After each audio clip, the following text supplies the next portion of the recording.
আপনি সারা বছর জন্মদিনে খুশি থাকেন, হ্যাপি নিউ ইয়ারে স্ট্যাটাস দেন, বৈশাখী মেলায় ঘুরতে যান, আর ঈদ আসলে বলেন ভাই বড় হয়ে গেছি, ঈদের আনন্দ নেই। একটা প্রশ্ন করি আপনাকে, ঈদ কি বদলে গেছে নাকি আপনি বদলে গেছেন?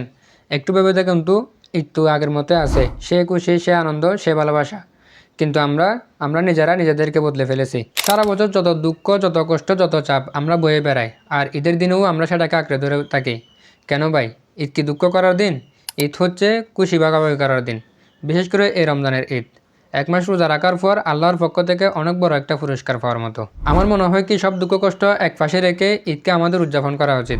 আরেকটা বাস্তবতা আপনি অস্বীকার করতে পারবেন না, বছর আমাদের দুইটা ঈদ টিকে আছে, কিন্তু কুরবানির ঈদ অনেক গরিব পরিবার থেকে শুরু করে অনেক মধ্যবিত্ত পরিবারের জন্য সহজ না। কিন্তু এই রমজানের ঈদ সবার জন্য সহজ। এই রমজানের ঈদে সবাই নিজের মতো করে নিজেরা আনন্দ করতে পারে। তাহলে আমরা কেন নিজেরা নিজেদেরকে এই আনন্দ থেকে বঞ্চিত করি? হয়তো আপনার জীবনে সমস্যা আছে, হয়তো অনেক কষ্টের মধ্যে আছেন, তবু ঈদের দিনটা অন্তত আলাদা করে দেখুন। একটু হাসুন, পরিবারের সাথে সময় কাটান, পুরনো অভিমানগুলো ছেড়ে দিন।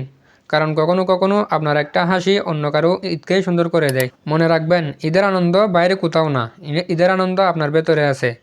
আপনি চাইলে এই ঈদটাই হতে পারে আপনার জীবনের সবচেয়ে সুন্দর ঈদ। আপনি যদি মনে করেন ঈদকে মন থেকে উদযাপন করা উচিত, তাহলে এই ভিডিওটা শেয়ার করুন, যাতে আর কেউ বলতে না পারে বড় হয়ে গেছি, ঈদের আনন্দ নেই। সবাইকে জানিয়ে দিন, ঈদ এখনও আগের মতোই সুন্দর, শুধু আমাদের মনটাকে জাগিয়ে তুলতে হবে। সবাইকে অগ্রিম ঈদ মুবারক। আসসালামু আলাইকুম ওয়া রাহমাতুল্লাহ।